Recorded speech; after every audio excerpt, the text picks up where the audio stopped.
Olá pessoal, sejam todos muito bem-vindos. Estamos aqui hoje reunidos para a gravação de mais um episódio do EcoCast. Esse que é o nosso quarto episódio dessa primeira temporada. Estamos aqui hoje eu, meu colega Dr. Felipe Brilhante, também com o Dr. Rogério Cato retornando aqui, né? Já está virando sócio do EcoCast. Eu vim só acompanhar hoje. Vai acompanhar o Dr. Rafael Metrópolo, né? Colega do Rio de Janeiro, que está aqui com a gente hoje.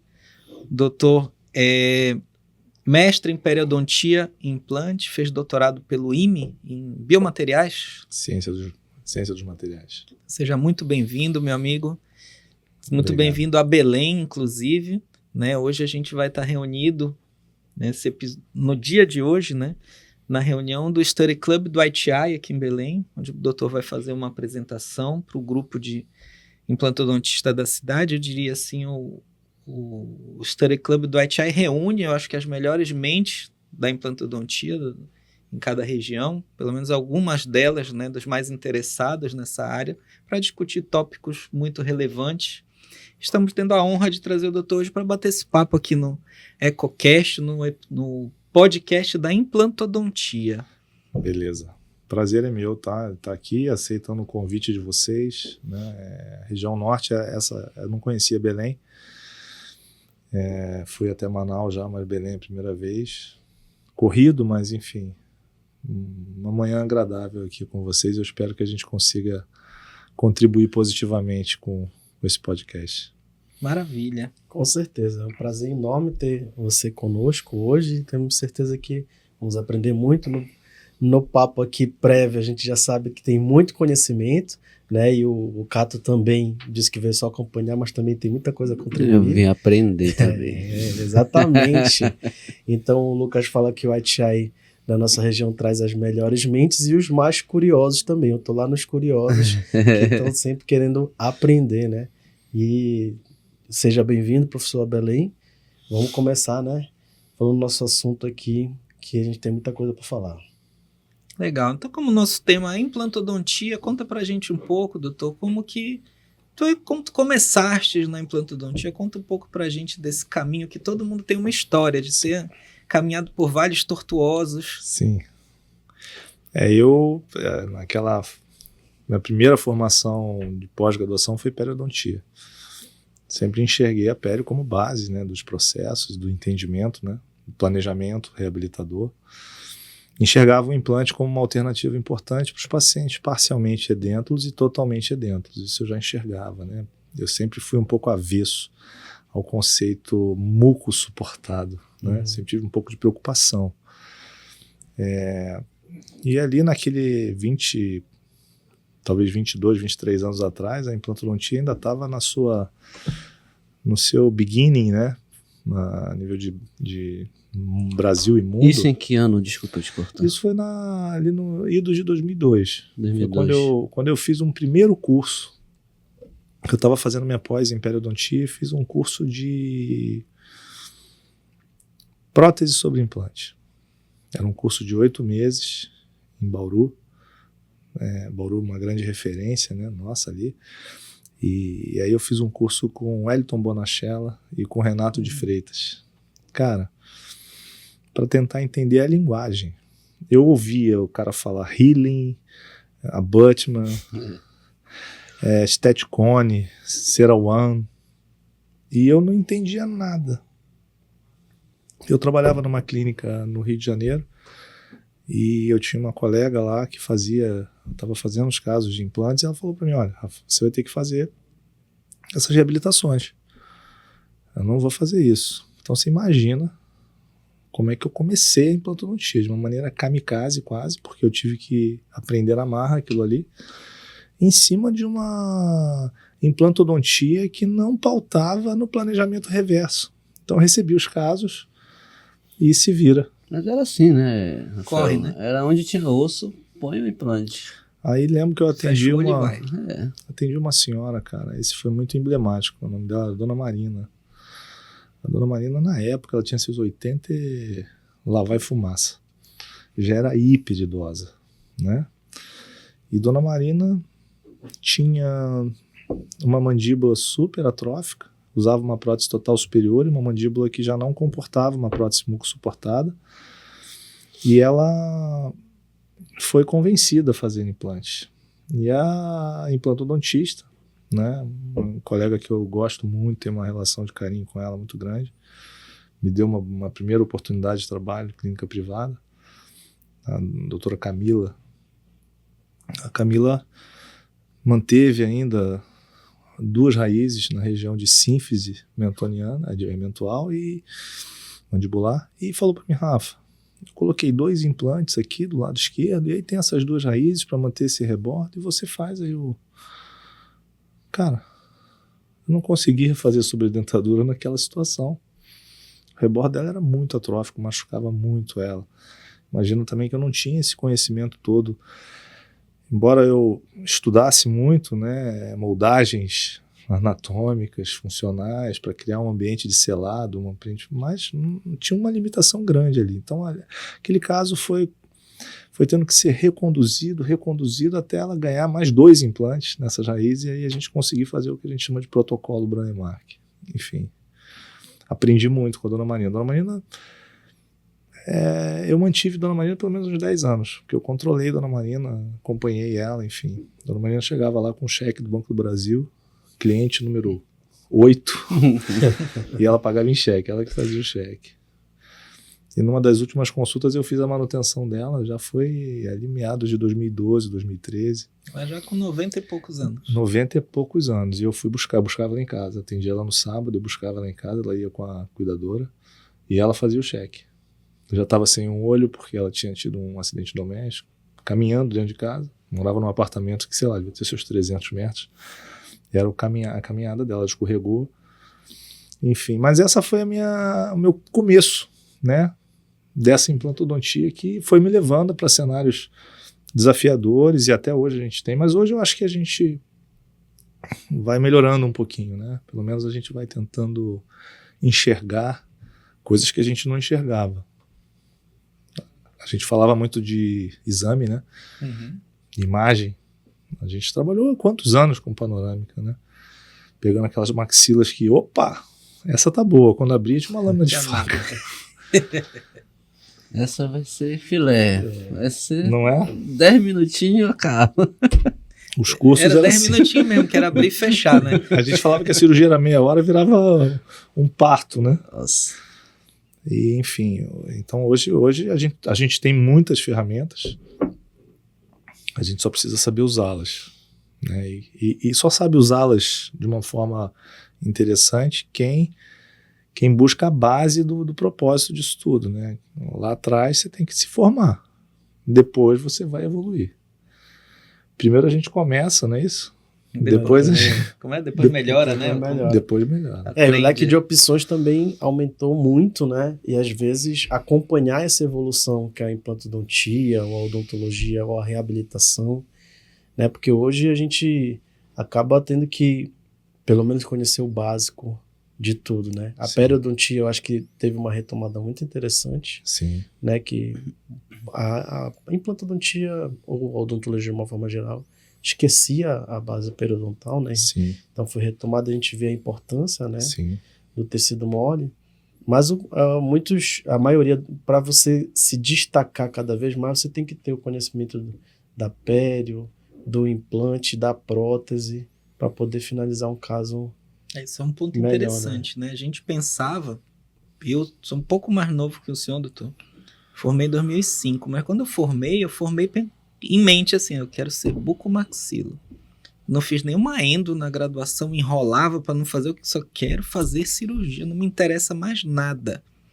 Quando eu cheguei alguns anos depois de formado, aí eu disse assim, caramba, agora eu vou ter que aprender prótese, agora eu vou ter que aprender pério, porque eu preciso do enxerto gengival, vou ter que entender aqui o que são o espaço biológico, não sei, eu tive que fazer a volta, né?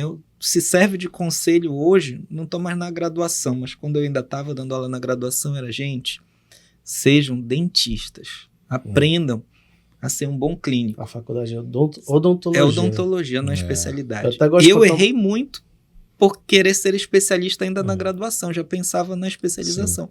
Eu acho que esse é um conceito que hoje não cabe. Não tem como você ser só uma área, é muito difícil isso. E a Envolve, mentalidade, né? A mentalidade hoje é muito cartesiana, né? Tá, e a gente puxa até da medicina, que já não tem mais aquele clínico geral referência que Sim. conhece tudo. Viraram super especialistas, Exato, né? Tão exato. Somos super especialistas, mas a gente está dentro de uma especialidade que ela envolve em outras interseções importantíssimas, né? Você falou bem aí. A manipulação de tecidos moles, né? Para estética e para saúde. Não é só para estética. Estética e saúde. Então você convida gentilmente o seu paciente hoje, numa abordagem de segmento anterior de maxila, a falar para ele que eu vou ter que invadir o seu palato, não é isso? Uhum. Que hoje virou uma prática absolutamente inquestionável, é o gold standard do tecido mole, e é o que a gente precisa fazer para ter um resultado, para ter o arcabouço devolvido, né? Ou pelo menos mimetizado, se aproximar da natureza. Como você puxando o teu gancho também, que antigamente o implante era onde tinha osso. Planejamento reverso, implante proteticamente guiado,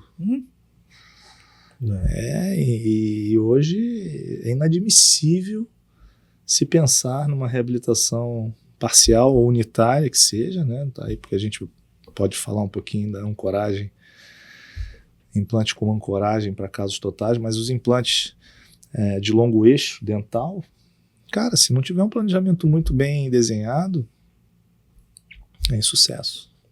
Com certeza. Mesmo que ele Ou se entre em integre. função. Ele Isso. pode se integrar e entrar em função, mas muitas vezes ele é um insucesso. Anatomicamente. Morfologia fica toda alterada, a higienização complica. Não quer dizer nada, né? Hoje em dia. Exato, cara. E isso é muito claro. E a gente tem que lançar mão de cada vez mais artifícios para melhorar aquela técnica. Eu gosto de falar uma piadazinha, mas é verdade. Sim. Isso estava no congresso e o professor perguntou: quem sabe fazer aqui enxerto de tecido conjuntivo, né? Aí o Lucas disse assim: eu sei, mas não vou levantar a mão, que eu tenho vergonha. Não quero me queimar.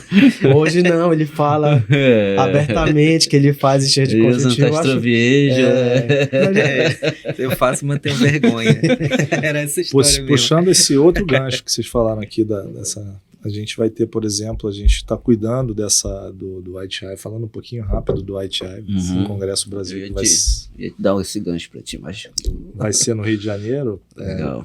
A gente falando da grade, essa grade foi montada com muito carinho, né? Enfim, eu participei também da grade, junto com o Leandro, com o Alessandro e com o Ayub.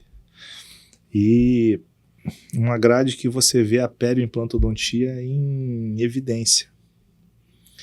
Você tem nomes nacionais / internacionais muito fortes. Você tem Vanessa Frazão, que é periodontista nata, uma periodontista falando de recobrimento radicular dentro de um congresso De implante. Enfim, de referência em implante, né? Então você tem Ricardo Kern, você tem Guto Giordani, o bucomaxilo, que faz tecido mole de uma maneira muito, muito delicada, cuidadosa. E por aí vai. Então, enxergar isso como real, né? Como a perioimplantodontia. Eu chamo de perioimplantodontia, não consigo mais desgarrar essa palavra. E aí a reabilitação também, casando com tudo isso. E aí o congresso vai ter também uma sessão que fala de tecnologias na reabilitação, né? Que a pauta, o tema do congresso são os avanços tecnológicos, né? E como essas ferramentas nos auxiliam na nossa prática clínica, na implantodontia e na reconstrução tecidual associada. Lourenço Tavelli também, que é um periodontista dos Estados Unidos que está vindo a brilhantar o evento. Quer dizer, então, já deixo a chamada, né, para toda a região norte aqui, para quem está assistindo o EcoCast, que esse congresso vai acontecer dia 2 de outubro no Rio, e acho que é uma oportunidade, né, de conhecer mais a fundo o ITI, para quem ainda não é do ITI, e desfrutar um pouquinho dessas falas aí. Certamente eu acho que o melhor evento de perioimplantodontia do Brasil esse ano. Deus te ouça. E aí conta um pouquinho, Rafael, como foi a tua caminhada assim na implantodontia? Falaste algumas referências aqui, um caso que te trouxe muito conhecimento e gerou novas buscas, né? Aí tu acabaste entrando no implante, mas naquela época se instalava implante onde tinha osso, e aí meio com a história da implantodontia no Brasil e também mundial, o conceito foi mudando, né? E de que forma isso impactou na tua vida, as viradas de chaves, como é que pode contar isso Você pra sabe que eu gente? não sou especialista em implante, né? Nem tinha especialidade. Não existia né? isso. E eu sempre enxerguei o implante como um componente da reabilitação oral. E aí eu falei, cara, o difícil não é furar o osso. Eu acho que isso é o menos complexo. Até um pedreiro que faz furo na parede, ele vai furar um osso. O difícil me parece ser o osso. E a posição desse parafuso no osso. Esses são os pontos. Então, para tentar minimizar esses erros, eu entrei primeiro nesse curso de entendimento da linguagem, de prótese sobre implante, para entender de planejamento, tentar entender de planejamento. Eu acho que foi um curso que eu aprendi nomenclatura.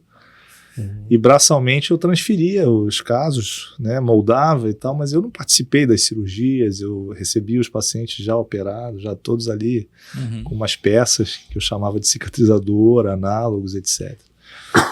E em paralelo eu fui fazer um curso de cirurgia avançada com um colega que se chama-se Manaus. Ele é carinhosamente apelidado como Manaus, porque é o Daniel Benquimol, Bauru, né? de Bauru. Foi um grande amigo que eu tive. Ele era um menino também na época, cara, mas assim, foi um cara que eu formei um grupo, e aí os bucomaxilos talvez conheçam alguns nomes. Eu formei um grupo do Rio de Janeiro para fazer esse curso, e esse grupo, mais da metade do grupo era bucomaxilo. O Danilo Passeado, da UERJ, tudo cria do Paulo José Medeiros, né? E do Roberto Prado. Então tinha o Danilo, tinha o meu irmão, tinha o Márcio André Costa, tinha o...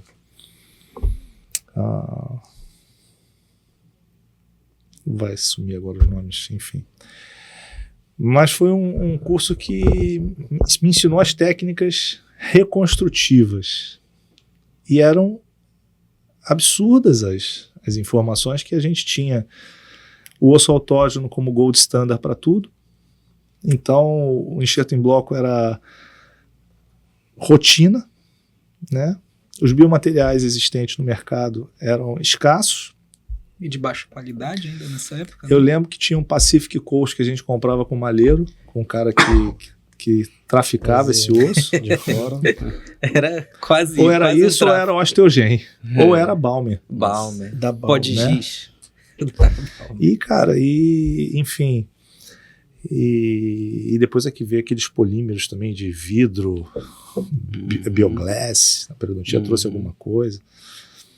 Então a gente aprendeu muito a moer osso, a pilão, né, e osso autógeno puro dentro do seio, e blocos, enfim. Então essa foi a minha formação primária em implantes. 20 anos depois, o que eu estou usando disso? Quase nada. Quase nada. Mas isso foi importante. Sim. Né? E enxergo que, graças a Deus, eu passei por isso. Porque hoje eu consigo enxergar que a indústria evoluiu, os conceitos evoluíram, as evidências, os estudos, as revisões sistemáticas, os estudos clínicos randomizados, os estudos de meta-análise, eles evoluíram, eles trazem para a gente as respostas, né? E mostram que o sucesso não depende do enxerto, obrigatoriamente, né? E o sucesso não depende do tamanho do seu implante, obrigatoriamente, né? Então, se você tem aqueles princípios básicos, né? Os protocolos, né? Os processos bem conduzidos, os guidelines sendo, digamos assim, ouvidos e lidos, você consegue, digamos assim, enxergar a palavra previsibilidade, né? Que acho que é o ponto mais importante para a nossa clínica de sucesso, né? É não só resolver, trazer resultado, mas manter esses resultados a longo prazo. Sim. Eu com 25 anos aí de formado, né? Me formei com 21. Mas eu digo que esse é o maior legado que eu acho que hoje eu consigo colher. Ou pelo menos eu tenho repetidas vezes enxergado isso. Manter. É muito bom quando a gente vê um caso nosso de 12, 15 anos atrás e fala assim, caramba, fui eu que fiz, cara. Eu não tinha entendimento de quase nada. Achava que eu já sabia tudo. Uhum. Mas incrível como Que é hoje que isso faria se completamente manteve. diferente, né? Exato, eventualmente. E tem casos que você fala assim, cara, será que eu consigo fazer esse caso hoje? Será que eu consigo dar esse resultado hoje? É verdade. Porque a gente é poluído também com uma opção de Sim. coisa, né? Uhum. Então é muito legal você ter reconhecer que a gente estava aqui no offline falando do Oscar Gonzalez, que vai estar lá no Congresso também, dizendo que ele comete erros todos os dias. Cara, um monstro da reabilitação mundial, falando isso ao vivo e sem vergonha, e é assim que a gente encara. Hoje eu falo assim, eu acordo todos os dias tentando fazer a minha melhor odontologia, mas eu sei que a minha melhor odontologia, ela tem falhas, e eu só peço um pouco de luz para que eu possa errar menos. Eu quero cada dia poder errar menos, né? Porque errar é humano, mas errar menos. E eu acho que quando eu falar não erro mais, é sinal de que eu parei de estudar. Aí é sinal de que eu preciso me aposentar. Ou que o ego tá muito grande, a gente não Exato. enxerga, né? Precisa baixar a bola, né? Temos que ter muito cuidado com isso, né? Uma coisa interessante que tu disseste é sobre a evolução do mercado. Né? Tu pensas que, de certa forma, às vezes, essa evolução do mercado ela acaba conduzindo a gente para terapias, para uso de materiais, não digo desnecessários, mas que não são um grande benefício para o paciente, para o caso que a gente está conduzindo. A gente acaba muitas vezes indo numa moda, digamos assim, né? numa trend. Sim. A gente acaba seguindo um caminho. Eu já me vi nessa situação e de repente eu olhei e falei, peraí, não precisa disso. Biologicamente isso aqui é desnecessário. Sim. Já paraste para refletir Sim, sobre isso também? Claro, claro. A gente se sente às vezes um ignorante, né, com alguns cenários, né? Então eu lembro há alguns anos atrás quando surgiram os agregados plaquetários, o PRP, plasma rico em plaquetas, cara, aquela onda de centrífugo, etc. Aglutinava, né? Um seio maxilar com um PRP e um osso, né? A gente hoje chama de stick bone.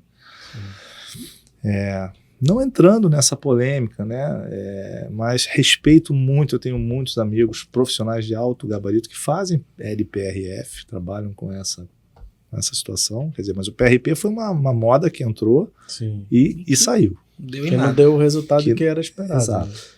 E eu lembro de ter assistido depois, anos depois, num encontro da Academia Europeia, no EAO, se não me engano foi em Estocolmo, foi num país nórdico, eu acho que foi em Estocolmo, na Suécia, ou foi em Copenhague, na Dinamarca.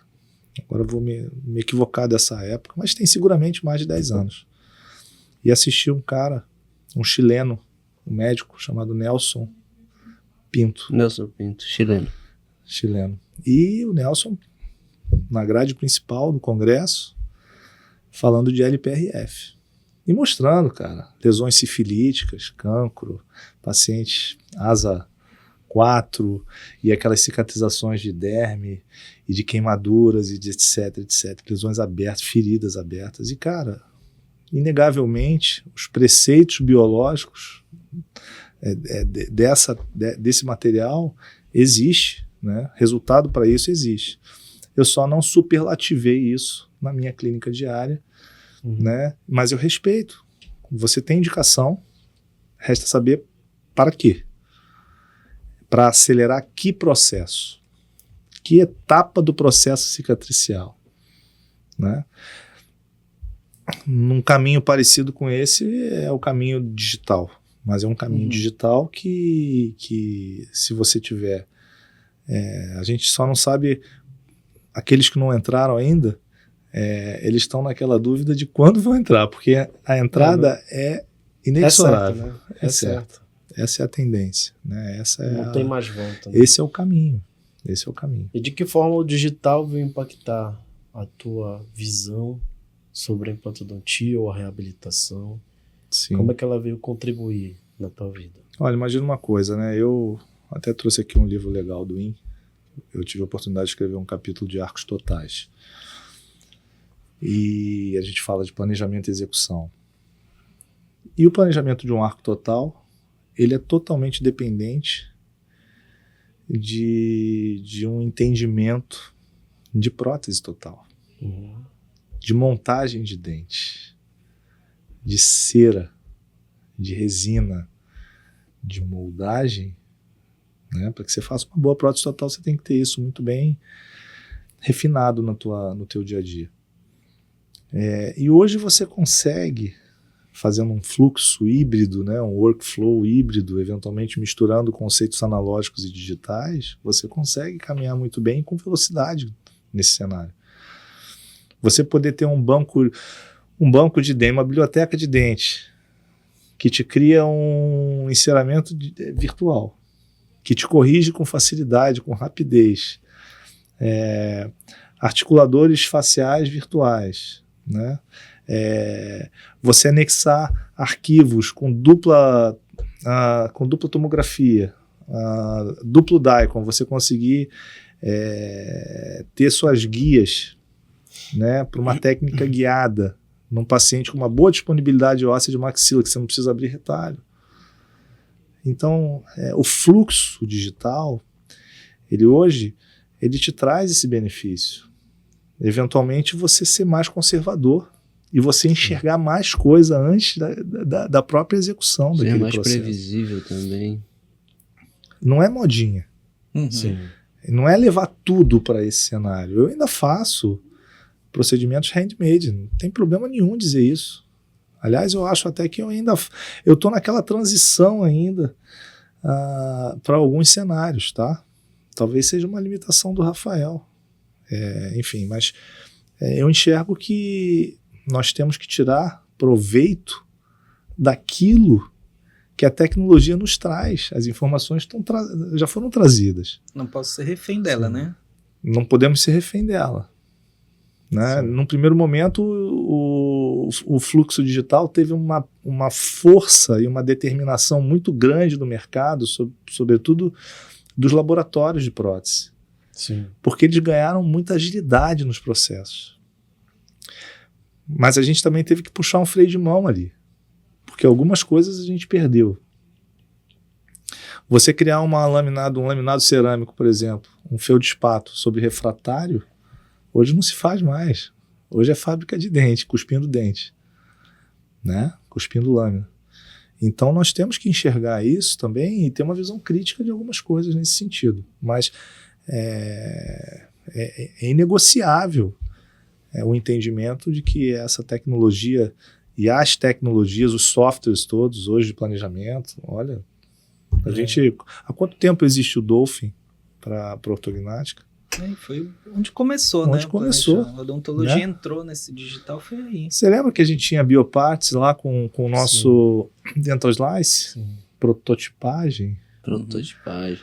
E na verdade existia uma primeira onda de guiada que não deu muito certo, Exato. né? Porque não tinha escaneamento ainda, né? Foi a fase do Nobel Guide. Ali foi a hora que a gente puxou o freio. E eu lembro que eu fiz um curso, cara, uma atividade muito legal. O White Eye me trouxe isso, né? Eu fazia muito encontro fora. E tinha um cara chamado Urs Belzer. A aula do cara magistral, para mim um dos maiores nomes da reabilitação. E o Belzer deu esse curso na Universidade de Berna, era Buser e Belzer, e ele mostrava os erros de planejamento. Então, as imagens tomográficas controle dos casos guiados, os implantes todos fora do envelope ósseo. Né? Então isso representou ali um desafio, né?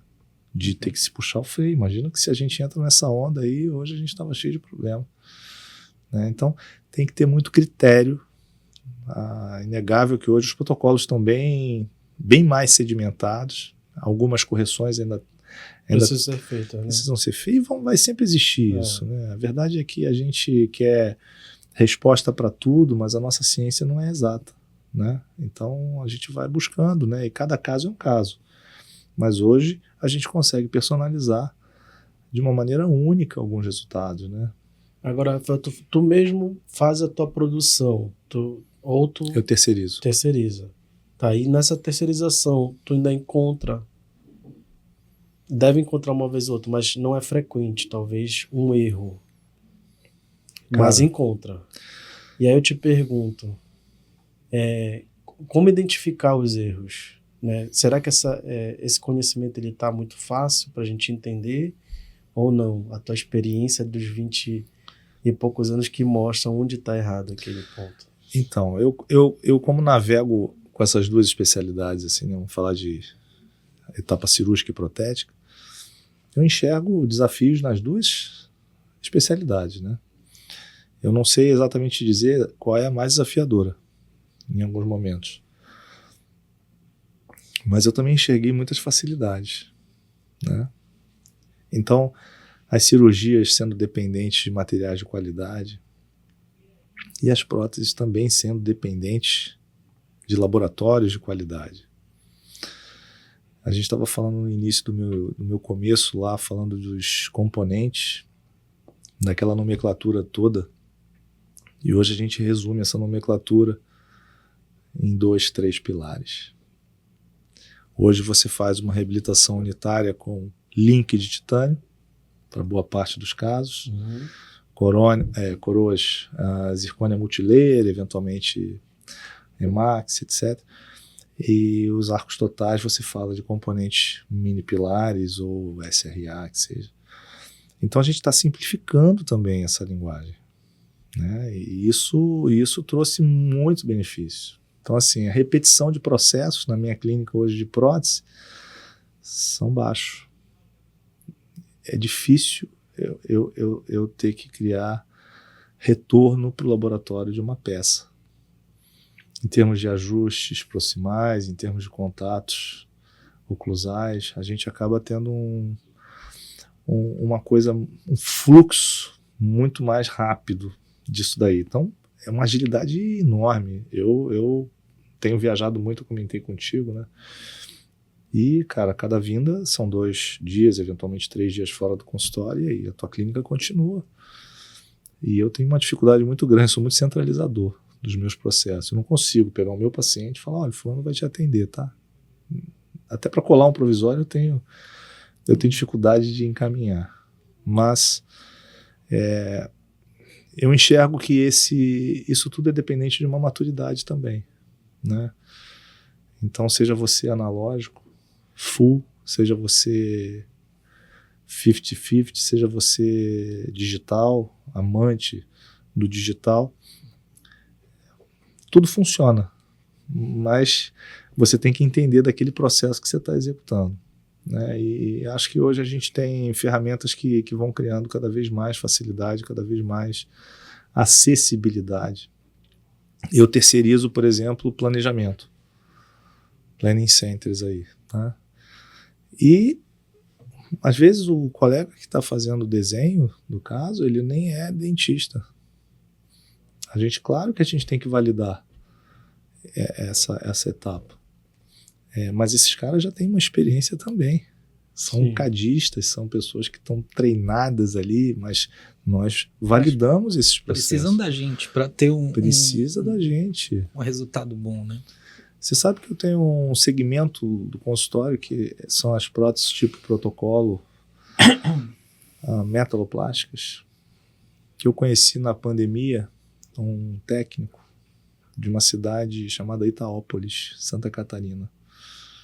Não é Rio de Janeiro. Giovanni Junques. Ele é um monstro. É um monstro. O cara é um monstro.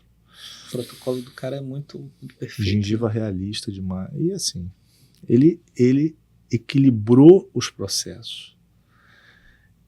Enquanto está todo mundo dando ênfase na cerâmica, ele fortaleceu o espaço de trabalho dele no plástico Manual, né? manual. Então, isso é muito curioso. A gente está falando de um técnico de seus 26 anos de idade, que hoje, ele, inclusive, ele tem uma clínica de odontologia. Tem dentista trabalhando para ele. E ele tem 5 técnicos da família que ele treinou e que reproduzem os processos para a confecção de um trabalho metaloplástico. Então, enfim. Que não é o que a gente vê com frequência aí, né? Então quer dizer que eu do Rio de Janeiro, uma grande cidade, uma cidade grande, eu tenho que mandar o trabalho para Santa Catarina. Porque eu vou conseguir mais agilidade do processo, mais rapidez e qualidade. Isso levanta um tópico interessante.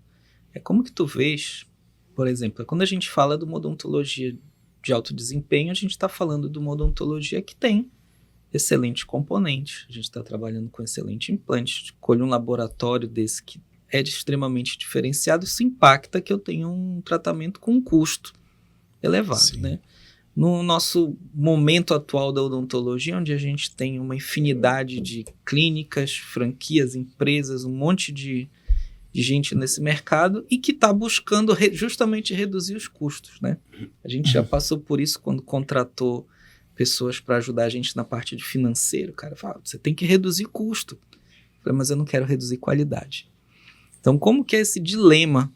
Se tu enfrentas isso, se tu enxergas isso como Sim. algo que a gente tem que ter preocupação? O paciente hoje ele compra serviço, né? Ele está buscando um prestador de serviço. Ele não compra conhecimento, né? Então cabe a nós mostrarmos para ele a diferença, que a gente é um prestador de serviços de saúde, mas que existe uma bagagem de conhecimento por trás disso. É difícil? A gente está num país, abre aspas, né, em desenvolvimento, fecha aspas. Não adianta colocar o Brasil num patamar da Alemanha, num patamar de um país nórdico, porque nós não somos, nós não temos essa. E olha que a gente está diante de uma comunidade odontológica respeitada no mundo todo, né? Somos respeitados mundialmente pela odontologia de excelência que conseguimos prestar aqui, com todos os poréns, com todas as dificuldades que a gente tem. Então, todo o processo econômico que passa o país, por exemplo, ele impacta diretamente na nossa estrutura de trabalho, como prestador de serviço. E esse é o desafio diário, né? Você tem um respaldo, você é um cara eventualmente conhecido pelos colegas, um cara que presta um serviço de qualidade, uma referência, uma especialidade na sua área, na sua região, na sua cidade, no seu bairro. Você tem uma rede de apoio de colegas que te referenciam, mas às vezes o paciente ele não consegue acessibilidade a você. Mas aí a gente não consegue mudar isso, né? Eu acho que o mercado ele vai se tornando cada vez mais seletivo e só os fortes sobrevivem. Mas nós somos fortes pelo que a gente estudou e pelo que a gente se empenha em fazer. Então eu prefiro enxergar o copo, né, da forma como ele está, pela metade quase, como um copo quase cheio e não como um copo quase vazio, né? A gente tem que ter uma visão realista, mas com certo otimismo, né, do que fazemos todos os dias. E aí eu acho que a gente consegue, é todo dia, né? É um leão por dia. E eventualmente o teu paciente vem, ele vai te trazer um outro paciente. Aí é aquela resiliência que nós temos que ter, né, naquela agenda que, poxa, hoje a agenda está vazia, tem contas a pagar. Que é um drama que todos nós, profissionais liberais, sofremos, né? Mas, enfim, a única segurança que eu tento ter é que já foi mais difícil. Então, cada dia é um dia, mas a gente vai furando a arrebentação diariamente, né? Repetindo os nossos processos, mas acreditando que a gente tem que ser melhor todos os dias. Aquilo que eu falei lá no início. Não sei se eu te respondi, mas... E qualidade é inegociável, né? Isso... Exato. E como é que tu identifica que o digital vai seguir daqui para frente? Tu acha que tem que ter ainda outros caminhos, outros questionamentos, melhorias?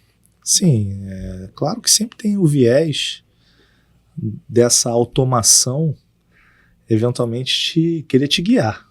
Sim. Né? Então a gente fala hoje muito de inteligência artificial. Os softwares hoje estão cheios dos algoritmos e eles hoje, um software de planejamento hoje, ele te traz uma provável característica daquela qualidade óssea, uma provável posição daquele teu implante. Ele vai te guiando, digamos assim, intuitivamente, para que você... Mas ele não pode te guiar totalmente, né? Senão a inteligência artificial supera o homem.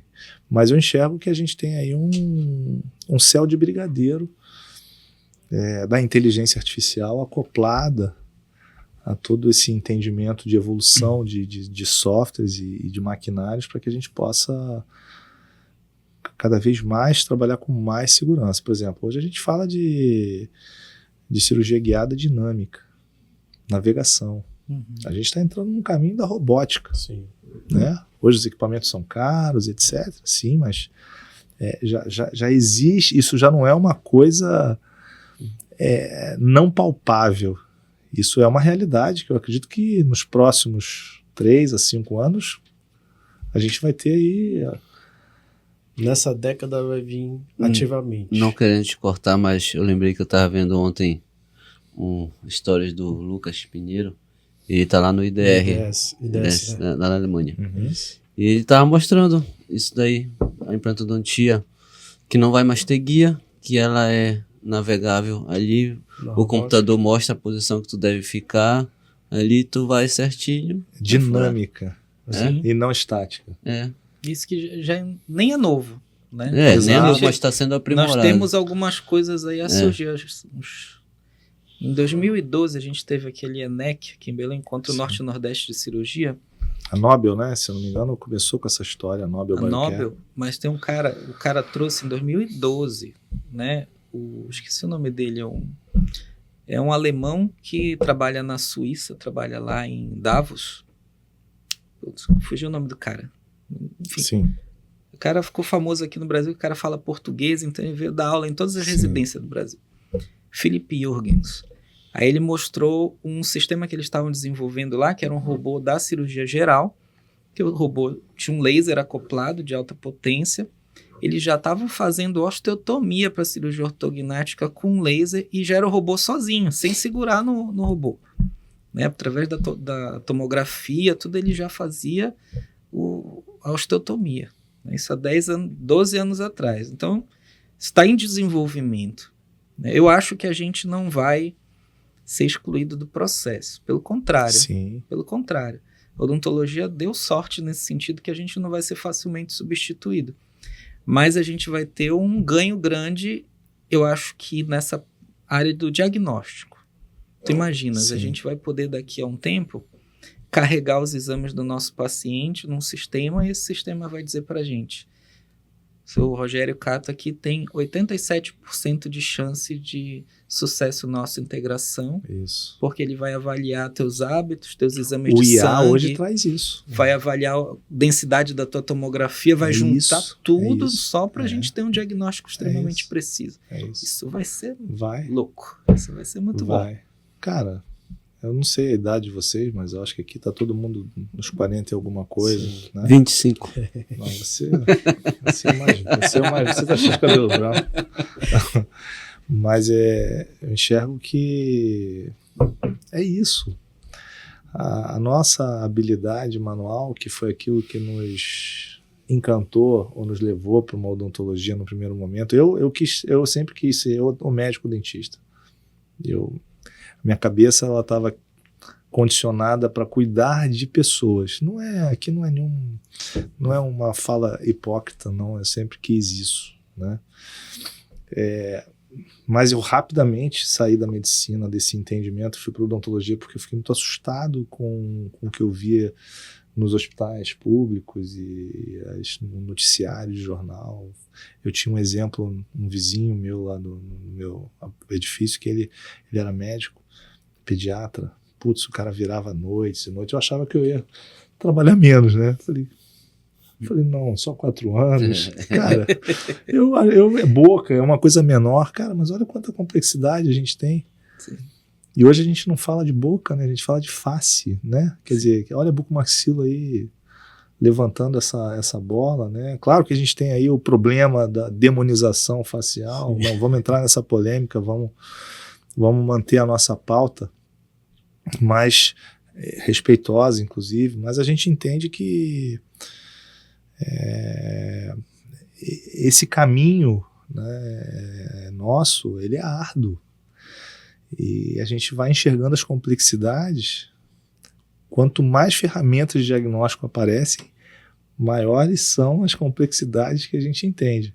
Quantas vezes você fez cirurgia às cegas, sem saber, achando que você estava na crista da onda no seu planejamento, você estava com o exame panorâmico ali, com a sua experiência que você, né, se achava o bambambam naquele universo ali que você militava, e você faz aquela imagem controle e fala assim, caramba, eu tirei um fino aqui desse canal dentário.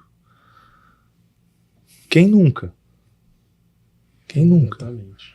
Quantos terceiros molares inclusos você tirou que talvez você, cara, papai do céu não quis te criar uma injúria irreversível aqui, porque tinha tudo para. E hoje a gente vai, na verdade, enxergando com mais clareza esses riscos, e justamente aí quem é o maior beneficiado dessa história, quem é o target disso tudo, é o paciente. E nós também somos pessoas e também podemos ser pacientes do nosso próprio ofício, né? Então o paciente, ele é o maior beneficiado. Eu acho que esse é o segredo da nossa odontologia de sucesso. Sucesso não é dinheiro necessariamente, né? Uhum. Sucesso é tranquilidade. E o sucesso, ele depende de resultado e do teu paciente feliz. Acho que é isso. Muito bom. Excelente. Eu estou ansioso por hoje à noite, no encontro do ITI. Pô, o ITI aqui é uma reinauguração, né? Sim. Retorno, né? Tivemos na pandemia, retorno. Parou, né? Parou na pandemia. Sim. E eu faço votos que vocês tenham muito sucesso, porque é uma ferramenta poderosa, potente. Eu tenho certeza que a gente vai, hoje estávamos conversando mais cedo, para reativar o Study Club regional do local, né? A gente precisa de um número mínimo de membros. Sim. E a gente batalhou muito com os colegas. Sim. Agora que está tendo o primeiro evento, todo mundo quer saber. Todo mundo quer saber. Já está o burburinho, né? Exatamente. Aí todo mundo ligando, me manda o link, vou me inscrever que eu quero ir e tal. Sim. Porque isso é importante. A gente ter o primeiro, isso vai alavancar Cara, e pensa numa coisa assim, a região norte precisa de grandes referências. Não que vocês não sejam, vocês estão sendo aí os pioneiros das referências agora. Mas como é bom ter a região norte forte também. Eu sou do Rio de Janeiro, mas o Rio de Janeiro andou em baixa no campo da implantodontia por alguns anos, assim, eu enxerguei isso, né? Pelo menos caramba, para fazer um curso eu tenho que buscar aqui, buscar ali, São Paulo, sei lá, Curitiba, e é muito bom a gente ter esses celeiros, né, num país tão continental como o nosso.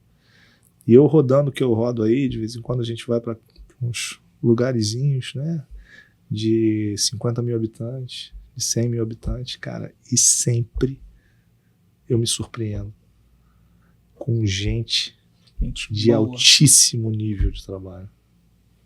Mas a odontologia brasileira tem muita gente boa. E o cara é um anônimo.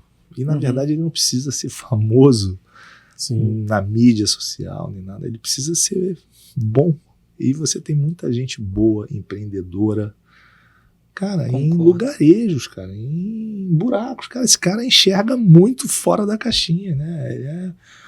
E eu acho que é isso. Eu acho que a gente tem essa oportunidade, né? Excelente, né? Esse é um convite que eu faço a todos que queiram conhecer mais sobre o ITI, que é o International Team of Implantology, que é uma associação internacional de profissionais do mundo inteiro, tem um acervo de conhecimento absurdo sobre a implantodontia bem embasada, né? Isso é um fato. A gente precisa de uma odontologia muito bem embasada. E, gente, é isso. É isso. Foi um Nosso papo tempo maravilhoso. Por hoje foi muito bom. Queria agradecer meu amigo Dr. Rafael, Dr. Rogério, pela presença e que possamos nos encontrar mais vezes. Vamos encontrar no congresso também no Rio. Vai ser um prazer receber vocês lá, ó. Na minha cidade, na minha casa. Vamos invadir sua praia. Eu tô prometendo até... Eu gosto de cozinhar. Tô prometendo paeja pra turma que... Não vai caber gente na tua casa. Se mandar um WhatsApp é convidado. É só não mandar um WhatsApp, né? Não vai caber. A gente está com uma expectativa muito, muito alta para esse congresso, né? Um trabalho muito, muito intenso. Apesar que é um congresso de nicho, né? Muito específico, sim. Mas a expectativa deve ser de alguns milhares ali de participantes. Vamos lá. A gente cuidou desde a plenária, que é palco principal, não vai ter atividades paralelas acontecendo, então todo mundo vai assistir, isso é muito bom, foca para 1.000 pessoas, né? Então, a nossa expectativa para um congresso nacional do Grupo ITI, o mundo não experimenta isso, na média, muito longe desse número, né? Então, a gente tem a expectativa de colocar 1.000 pessoas lá no congresso, né? Então, assim, tem várias formas de você buscar essas informações do congresso. A gente vai falar um pouquinho lá no grupo, no ITI, mas não só no iti.org, onde você vai em eventos e você vai ver os congressos nacionais. Em outubro você vai clicar no Brasil Congress, você vai ver tudo ali, grade, aí toda a rede, né, que cerca isso, né, o turismo, tudo que o Rio de Janeiro tem para oferecer além do congresso em si, né, congresso de frente para a praia, na Barra da Tijuca,